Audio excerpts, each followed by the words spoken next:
오늘 본문 말씀은 이사야 소명장이라고 불리기도 하는 말씀입니다. 우리가 6절에서 8절까지 말씀만 읽었는데요. 사실은 오늘 본문 내용, 6장 전체 내용을 함께 좀 살펴보려고 합니다. 이 본문에 대한 내용을 확인하기에 앞서 이사야서의 어떤 전체적인 배경을 좀 살펴볼 필요가 있다라고 여겨지는데요. 사실 이사야서는 이사야서가 이야기하는 내용에 담고 있는 그 시기는 우시야 제10대 왕인 우시야부터 히스기야 왕에 이르기까지 무려 4명의 왕이 다스리던 시기를 언급하고 있습니다. 그런데 사실 이사야가 선지자로서 그 사명을 감당한 것은 므낫세 왕, 그 히스기야 아들인 므낫세 왕에 이르기까지 그 사역을 하였는데요. 그렇게 하면 모두 5명에 이르는 왕을 거쳤던 것으로 볼 수 있는 거죠. 전승에 따르면은 이사야가 므낫세 왕 때 죽게 되는데 므낫세가 톱으로 켜서 2조각을 내서 죽였다라고 합니다. 그만큼 므낫세는 악한 왕이었다라고 하는데 그 악한 행적에 대해서는 열왕기하 21장에 보면은 므낫세가 얼마나 악한 왕이었는지 이야기를 좀 다루고 있습니다. 근데 사실 이사야가 처음에 사역을 감당하던 시기에 왕들은 좀 그렇게까지 악한 왕들은 아니었던 것 같아요. 그 열왕기하 16장에 보면은 우시야 왕의 행적에 대해서 얘기가 나오는데 아버지 아마샤의 왕의 행적을 따라서 선하게 행했다라고 이야기를 합니다. 그런데 보면은 산당은 제거하지 않아서 많은 사람들이 산당에서 제사하고 이방신을 섬겼다라고 이야기하는 것을 볼 수가 있어요. 당시 이스라엘은 남유다와 북이스라엘로 나뉘어져 있었는데 북이스라엘도 그렇고 남유다도 그렇고 정세적으로는 굉장히 안정적이었고 경제적으로도 또한 번영기를 누리고 있었습니다. 왜냐하면 당시 강대국이라 불리었던 애굽이 왕권이 바뀌면서 당시 내정에 치우쳐 있었기 때문에 외세에 대한 어떤 탄압이나 전쟁을 그렇게 하던 시기가 아니었고요. 그리고 또 그 당시 강세였던 아수르도 그 내란으로 인해서 내용을 겪고 있었기 때문에 그 외부 침략을 하지 않던 시기였어요. 그래서 북이스라엘도 그렇고 남유다도 그렇고 정세가 경제적도 다 안정이 돼 있었기 때문에 무언가 번영기를 누리는 것처럼 보였던 시기였죠. 그런데 문제는 뭐였냐? 종교적으로 도덕적으로는 매우 타락했던 시기였더라는 겁니다. 우시야 왕, 오늘 본문의 시작을 보면은 우시양이 죽던 해에라고 이렇게 시작을 하고 있는데 사실 우시야 왕은 그 초기에 하나님 앞에서 바르게 했다라고 했잖아요. 근데 그 산당 제거하지 않았던 그 이유 때문인지 뭐 때문인지 모르겠지만 하나님께서 그를 나병으로 치셨어요. 그래서 평생을 주님 옆에 가는 그날까지 나병 환자로서 지냈다라고 이야기합니다. 그렇게 보냈던 시기에 이제 이사야가 오늘 부름을 받는 건데 이사야가 부름을 받는 어떤 그 이후의 행적들을 또 이렇게 보게 되면은 어, 평안하던 시기에서 이제 북이스라엘과 남유다가 어려움을 겪게 되는 그러한 시기를 경험하게 됩니다. 시기적으로는 보면 약 한 60여 년의 시기를 사역의 시기로 보냈다라고 하는데 BC 745년에 그 아수르 왕 디글랏 벨레셀이 즉위하면서 남유다도 북이스라엘도 상황이 조금 바뀌어요. 이제 이 아수르가 침공을 시작을 하거든요. 그래서 서진을 막 시작을 하니까 이스라엘과 팔레스타인 지역에 있던 아람 왕들이 연계를 해서 아수르에 대적을 합니다.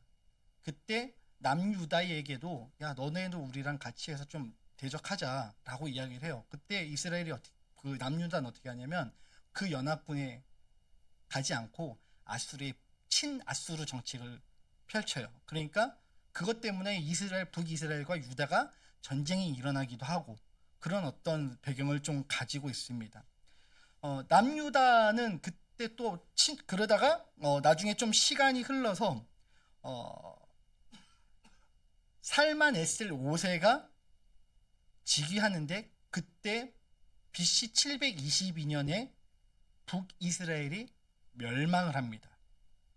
그러니까 그 시기 그 이후에는 또 강대 그 바벨론이 고대 근대 지역의 강대국으로 또 부상을 해요. 급부상을 해요. 그런 어떤 것들을 보면서 유다가 어떻게 하냐면 처음에는 아수르의 친아수르 정책을 펼치다가 바벨론이 이렇게 강세가 되는 것을 보면서 애굽에 대해서 친애굽 정책으로 선양합니다. 그러니까 아수르에게 반기를 들었다는 말이죠. 그러니까 그 이후에 어떻게 되냐면 아세르의 산헤립 왕이 쳐들어와 가지고 반유다 그 반아수르 정책을 펼친 국가들을 멸망시켜요. 그리고 예루살렘도 위협합니다. 그때 선전포고를 들었던 히스기야 왕이 자신의 옷을 찢고 붉은 배를 두르고 하나님 앞에 나아가서 기도하죠. 그러니까 하나님께서 구원해 주신다라고 하는 어떤 그 배경이 이사야서의 전체적인 맥락에서 이렇게 흘러가는 거예요. 그 맥락에서 하나님께서 응답하시는 장면이 나오고 그런 배경을 가지고 있는 이사야서의 어떤 그 내용, 그 시대상을 생각하면서 오늘 본문을 우리는 좀 점검을 해야 되는데 이사야서의 전체적인 내용은 뭐냐면 아수르로부터 일시적인 구원이 있을 거다. 그리고 앞으로 급부상하는 바벨론에 의해서 다 남유다가 멸망하게 될 거고 포로 생활을 하게 될 것이다. 그리고 그 이후에 바사 즉 페르시아에 의해서 다시 포로 귀환이 이루어질 것이다. 라고 하는 심판과 구원의 메시지가 동시에 전체적으로 맥을 이어가고 있는 것이 이사야서의 내용이라는 거예요. 그런 속에서 이제 이사야가 6장 오늘 본문에서 소명을 받는 장면이거든요. 근데 우리가 본문에 대한 어떤 이사야서 6장에 대한 이해는 일반적으로 하고 있는 이해는 어떤 거냐면 저도 청소년 시기에 그랬고 찬양 기억하시죠? 주님 내가 여기 있사오니 나를 보내소서. 그래서 나의 맘 나의 몸 주께 들으오니 막 그러면서 막 뜨겁게 찬양했던 그 기억이 있거든요. 그러니까 일반적으로 이사야서 6장 8절 특히 오늘 우리가 읽은 나를 보내소서 거기에 포인트를 우리는 맞추고 있었다라는 거예요. 그런데 오늘 본문의 그 소명은 나를 보내소서가 포인트가 아니라는 거예요. 하나님께서 부르시는 그 모습에 대해서 이사야 6장을 전체적으로 잘 이해해야 이사야서 전체의 그 내용을 해석할 수 있고 신구약 전체의 내용을 다 해석할 수 있는 해석의 렌즈 역할을 하는 것이 바로 오늘 이사야서 6장 6절에서 8절 그리고 1절에서 13절에 이르는 제일 중요한 핵심 포인트가 여기에 담겨 있습니다. 그것을 오늘 좀 살펴보려고 하는데요. 오늘 저희가 읽은 6절에서 8절까지 그 내용 8절 주님 내가 여기 있습니다. 나를 보내셔서 그렇게 할 때 1절과 7절에서의 내용은 보면 사제의 내용을 담고 있고요. 7절부터 8절에 이르면서 그 이후에 이르기까지는 그 소명이 어떻게 전개가 되는지 그 내용을 담고 있어요.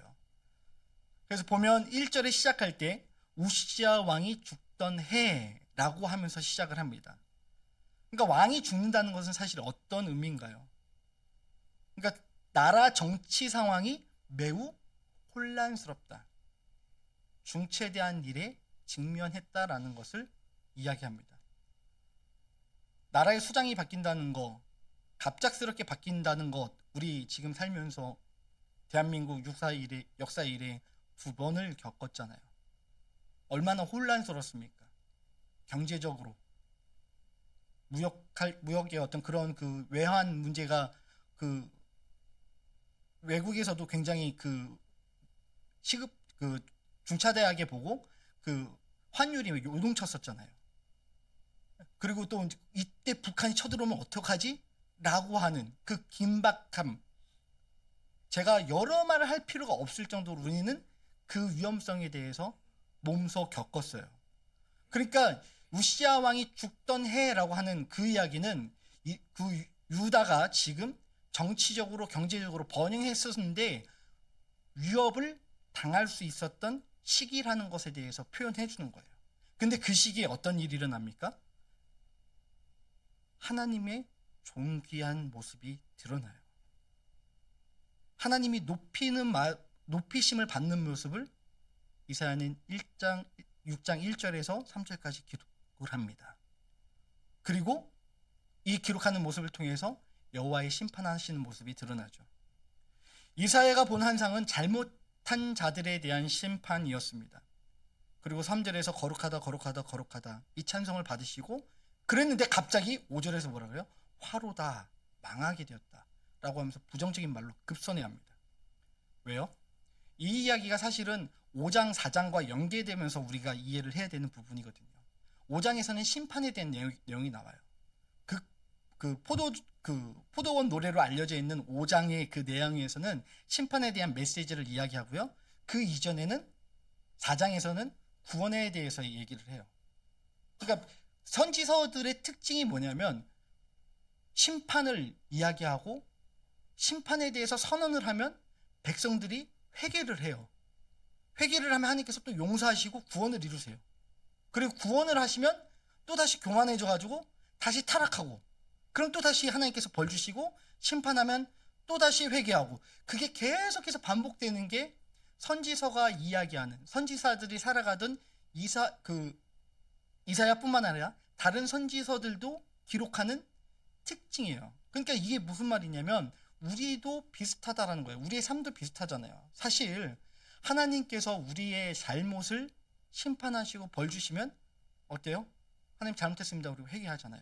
그럼 하나님께서 다시 구원해 주시고 구원에서 평안함을 이루면 그 하나님께서 구원에서 평안함을 주시는 건데 내가 잘해서 내가 무언가 해서 그래서 내가 다시 평안함을 누리는 것처럼 우리가 착각을 하곤 하잖아요. 그래서 교만하면 어떻게 돼요? 교만해지고 타락하면 어떻게 돼요? 하나님 다시 벌 주시고 그러니까 이 사이클이 계속 반복되는 게 어쩌면 우리 인생인 것 같기도 해요. 그러니까 이 인생에 반복되는 그 하나님께서 인도하신 그 사이클의 연속상에서 봤을 때 그리고 선지서의 그 연속상에서 봤을 때 우리가 기억해야 될 것 내가 잘못했을 때 하나님께서 혼내시네? 뒤집어서 얘기하면 내가 하나님의 자녀구나 하나님의 백성이구나 라는 것을 확인할 수 있다는 거죠. 그러면 어떻게 해야 돼요? 하나님께서 벌 주시고 심판하심을 느꼈다? 빨리 회개하고 돌아와야 됩니다. 혹시라도 내가 하나님 앞에 벌 받고 있는 상황에 놓였다라고 하면 기뻐하시기 바랍니다. 오히려 내가 하나님 자녀라는 증거니까. 그리고 빨리 돌아와서 하나님 주시는 평안을 다시 그 구원의 기쁨을 누리실 수 있기를 부탁드립니다.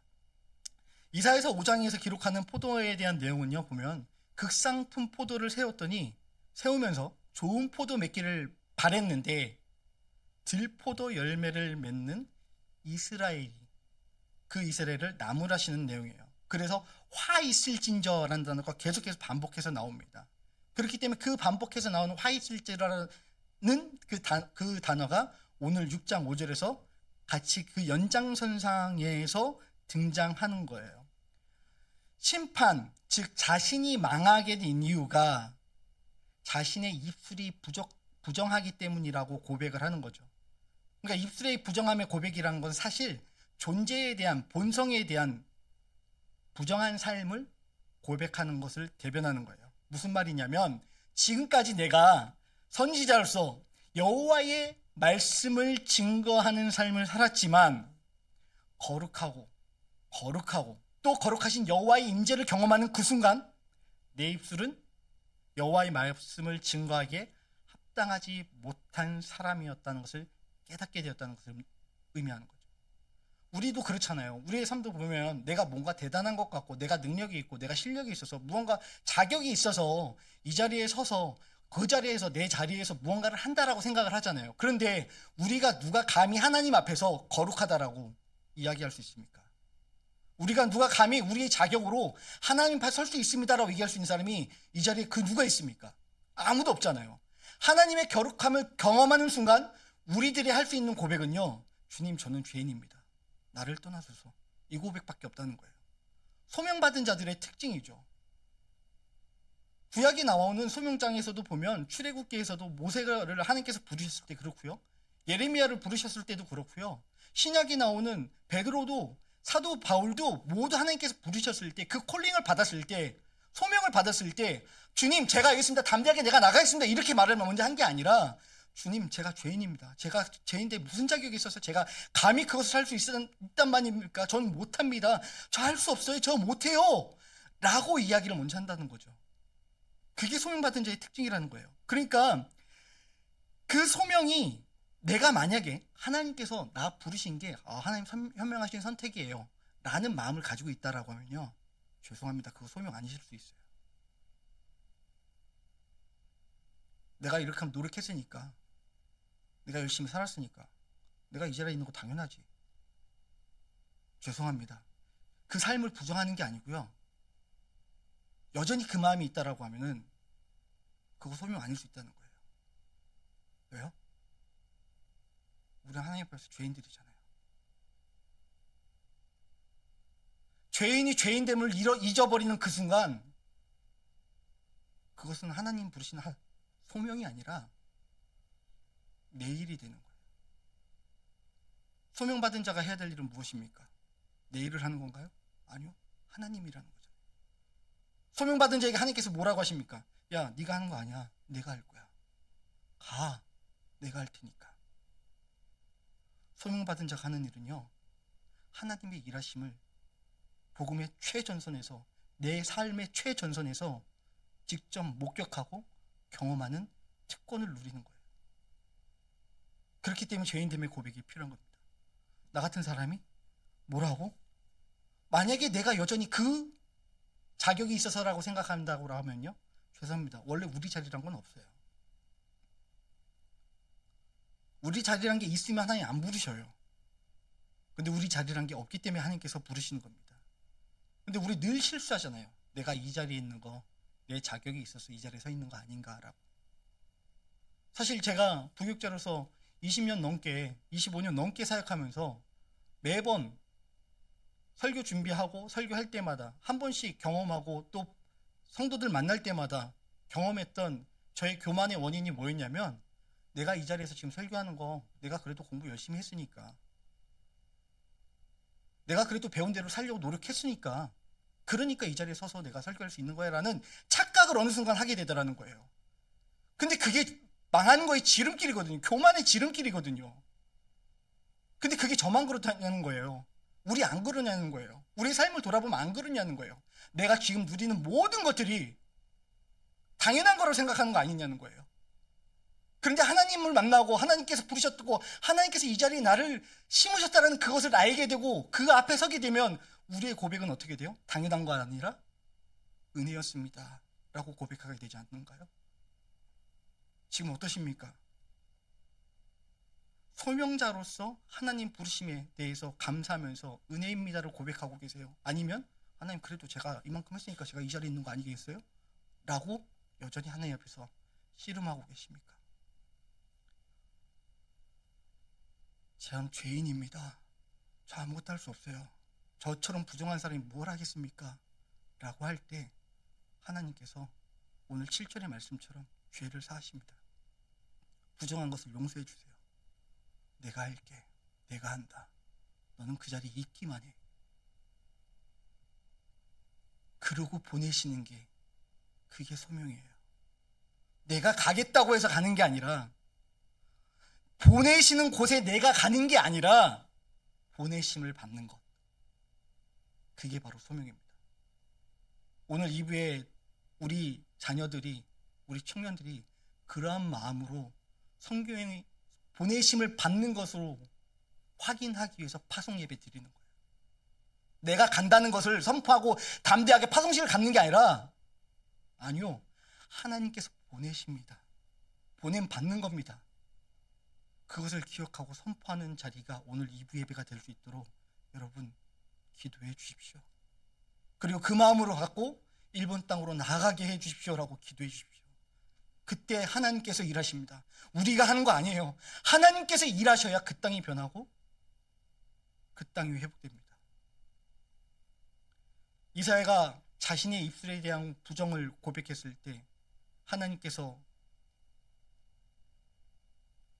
죄를 용서하시고 선포하셨을 때, 그때 비로소 이사야가 그럼 제가 여기 있습니다. 주님 나를 보내소서 하고 담대히 얘기합니다. 왜요? 주님께서 우리를 위해서 누가 갈꼬? 라고 할 때 주님 제가 여기 있습니다. 저를 보내소서 라고 담대하게 얘기할 수 있는 사람은요, 내 능력과 내 실력을 의지하는 사람이 아니라 나의 죄인됨을 고백하고 나의 죄인됨을 고백했을 때 그로 말미암아 용서해 주시는 하나님의 사랑을 경험한 사람이에요. 그런 사람이 바로 나의 삶의 전선에서 신앙생활을 하면서 살아가는 게 아니라 생활 신앙인으로서의 철저한 삶을 하나님 앞에 올려드리는 사람인 줄로 압니다. 그런 사람들에게는 어떻게 합니까? 소명을 행해야 하죠. 근데 소명을 행하는데요, 소명을 행할 때 그 소명 받은 자로서 나의 그 사명을 행할 때 그 사명을 행할 때 좀 이상해요. 오늘 본문 말씀 보니까 좀 이상해요. 9절 이후에 보면은 희한한 말씀이 좀 나옵니다. 한번 볼까요? 9절부터 9절 10절 한번 볼까요? 다 같이 읽겠습니다. 여호와께서 이르시되 가서 이 백성에게 이르기를 너희가 듣기는 들어도 깨닫지 못할 것이요 보기는 보아도 알지 못하리라 하여 이 백성의 마음을 둔하게 하며 그들의 귀가 막히고 그들이 눈이 감기게 하라.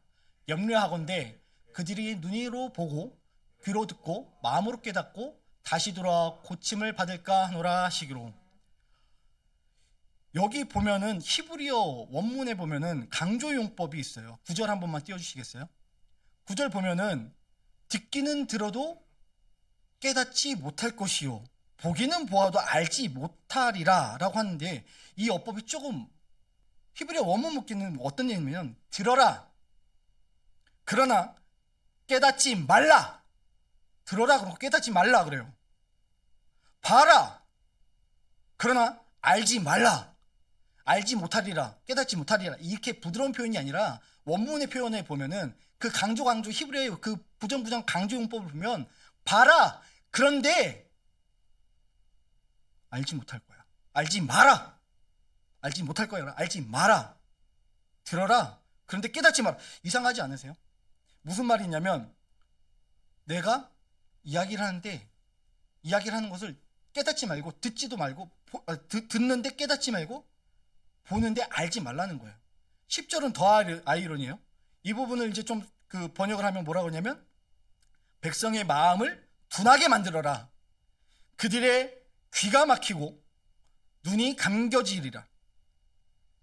고침받지 못하게 하라. 기막힐 노릇 아닙니까? 부르셔놓고 보내셔놓고 보지 못하게 하고 알지 못하게 한다고요. 너무 아이러니하지만 이게 소명이라고 하는 거예요. 이게 우리한테 적용하자라고 하면, 예를 들어서 저한테 적용한다라고 하면은 목사하라고 가서 설교하고 기도하고 전도하라고 하면서, 근데 네가 설교하고 네가 전도하고 네가 복음 전하면 그 사람들 마음 다칠 거야. 안 열릴 거야. 믿으려던 사람도 안 믿게 될 거야. 오늘 우리 단기 선교팀한테 적용을 하자면 담대하게 일본으로 나가야 되는데 너네가 가서 영어 캠프 열심히 하고 걔들한테 복음 열심히 전해도 믿으려고 그 자리에 나왔던 사람도 너 만나면 너 때문에 안 믿게 될 거야.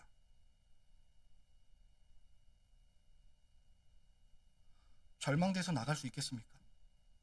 감히 설교할 용기가 나겠습니까? 그런데 기억하실 필요가 있습니다. 오늘 본문의 말씀은요, 이사야에게 주시는 말씀이고 궁극적으로 이사야에게 심판의 말씀을 선언하라는 내용이에요. 그렇기 때문에 이사야가 하나님께 여호와께 여쭈어요. 11절에 언제까지입니까? 그래서 11절과 12절에 대답하시기를 마지막 때 심판하실 때까지다 라고 말씀하십니다. 본문 한번 볼까요? 직접적으로 이렇게 표현하는데요. 읽습니다. 시작. 내가 이르되 주여 어느 때까지 있나 하였더니 주께서 대답하시되 성읍들은 황폐하여 집이 없으며 가옥들은 사람이 없고 이 토지는 황폐하게 되며 여호와께서 사람들을 멀리 옮기셔서 이 땅 가운데 황폐한 것이 많을 때까지니이다. 유다가 완전히 말살될 때까지 하나님께서 구원하지 않으시겠다는 거예요. 심판 제대로 하시겠다는 거죠. 뭐예요? 우리도 그럴 때 있잖아요. 자제분들 키우실 때 어땠습니까? 내가 이번에는 버릇 단단히 고쳐놓을 거야. 완전히 제대로 혼내놓을 거야. 마음 아프지만 벌 세우고 회초리 들고 갈 때 그 아픈 심정 있잖아요. 근데 이번에는 반드시 고칠 거야 라고 하는, 하나님께서 오늘 이스라엘을, 남유다를 그렇게 회복시키시겠다고 작정하셨다는 거예요. 언제까지요? 완전히 말살해서 포로의 삶을 살 때까지.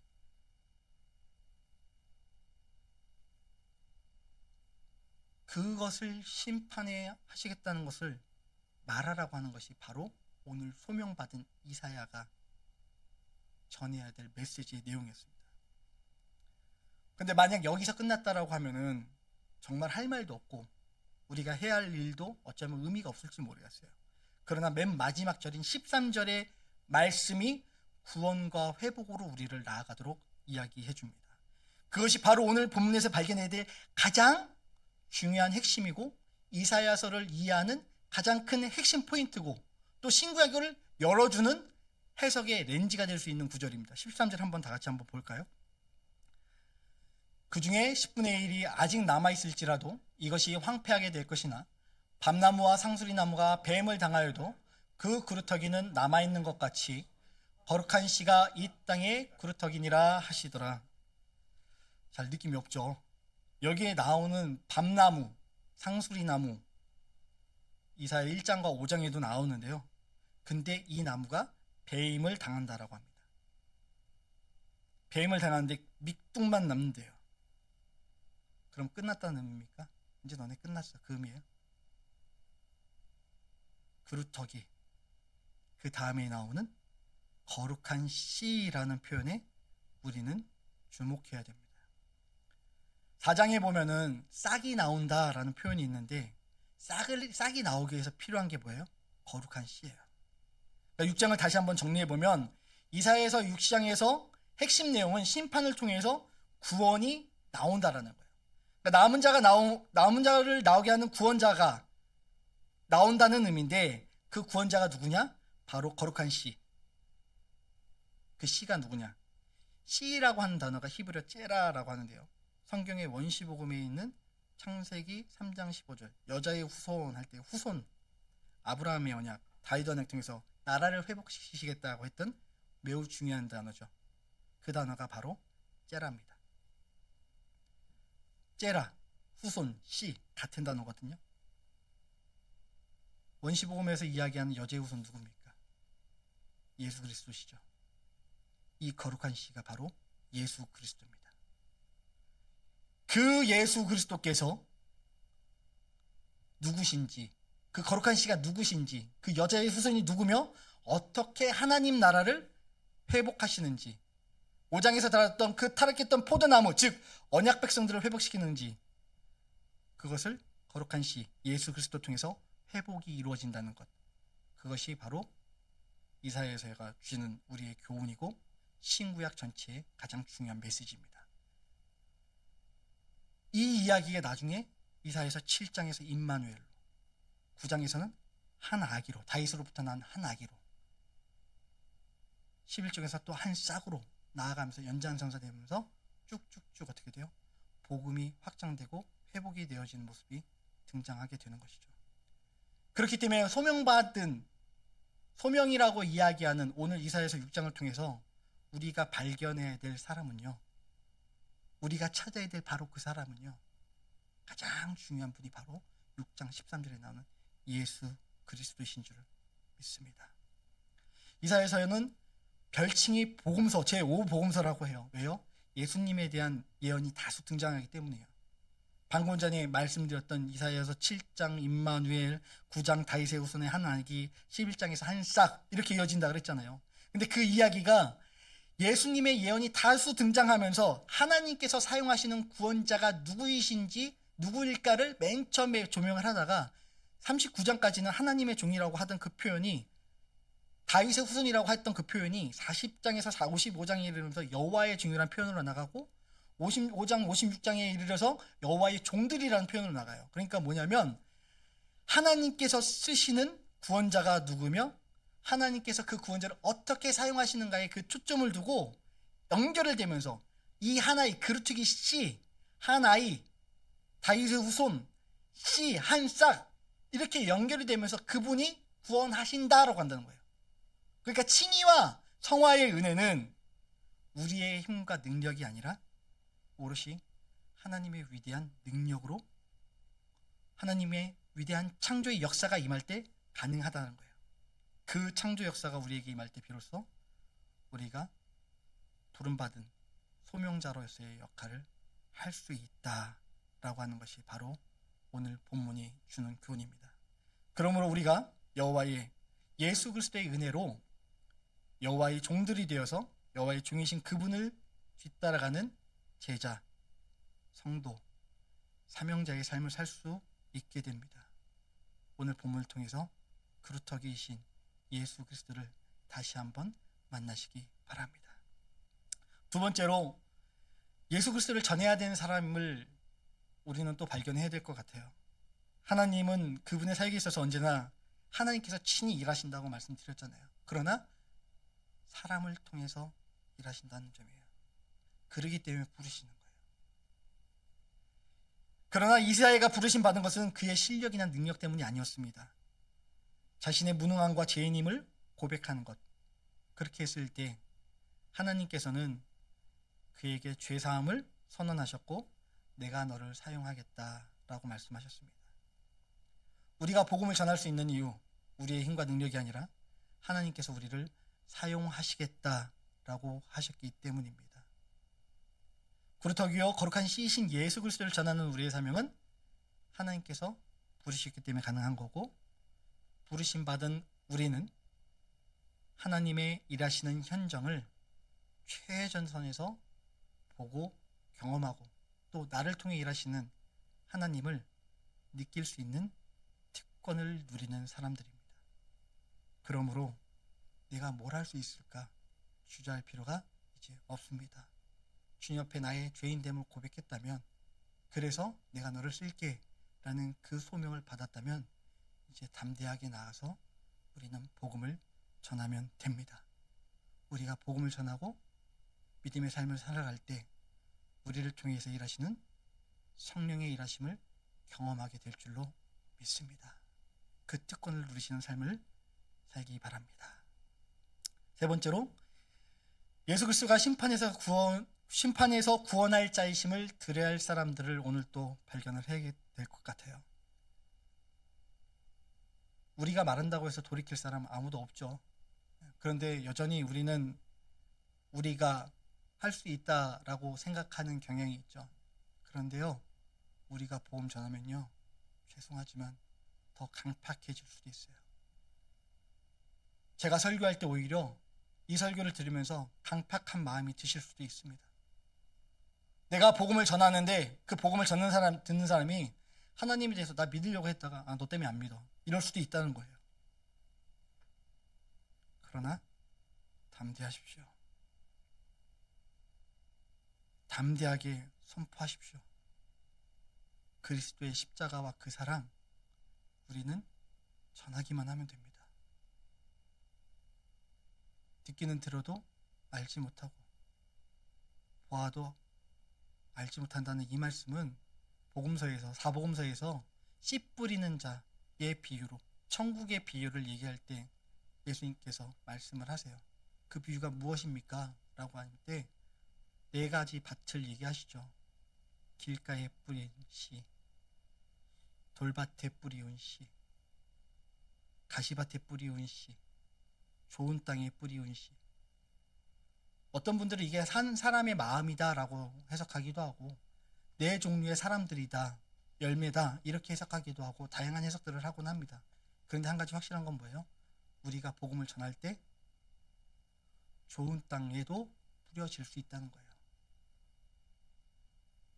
때로는 길가에, 돌밭에, 가시밭에 뿌려질 수도 있습니다. 그러나 좌절할 필요가 없어요. 왜요? 좋은 땅에 뿌리운 씨는 나아서 자라서 열매를 맺게 되어 있거든요. 그래서 바울도 그 말 하잖아요. 내가 씨를 뿌렸고 아볼로는 물을 주었으나 자라게 하시는 분은 하나님이시리라. 우리의 사명은 씨 뿌리고 물 주는 작업이에요. 자라게 하는 것은 오직 하나님만이 하십니다. 그러므로 불특정 다수에게, 그리고 내가 만나는 많은 사람들에게 예수 그리스도의 사랑이 무엇인지, 그 십자가가 무엇인지 성령께서 역사하신 게 무엇인지 전하는 삶을 사시기 바랍니다. 이제 말씀 정리하겠습니다. 우리가 전해야 될 사람은 예수 그리스도십니다. 그리고 우리가 전해야 할 사람은, 예수 그리스도를 전해야 할 사람은 바로 나 자신이죠. 그리고 예수 그리스도를 구주로 영접해야 될 사람은 그분을 알지 못하는 사람들입니다. 바로 이 사역 위에서 오늘 이 사회를 부르신 하나님께서 저와 여러분을 부르셨습니다. 우리의 삶의 현장에서, 그리고 복음을 들고 일본으로 나가야 할 우리 단기 선교팀이 만나야 될 사람들과 상황은 녹록지 않을 수 있습니다. 그러나 그럼에도 담대하게 복음을 전하는 삶을 살아갈 때 성령께서 우리를 통해, 그리고 우리 단기팀을 통해서 일하시고, 또 우리를 보내신다고 하신 하나님께서 친히 일하시는 그 과정을 보고 경험하게 될 줄로 믿습니다. 그러한 삶을 위해서, 그러한 단기팀의 여정이 되기 위해서 함께 기도해 주시기 바랍니다. 함께 기도하겠습니다.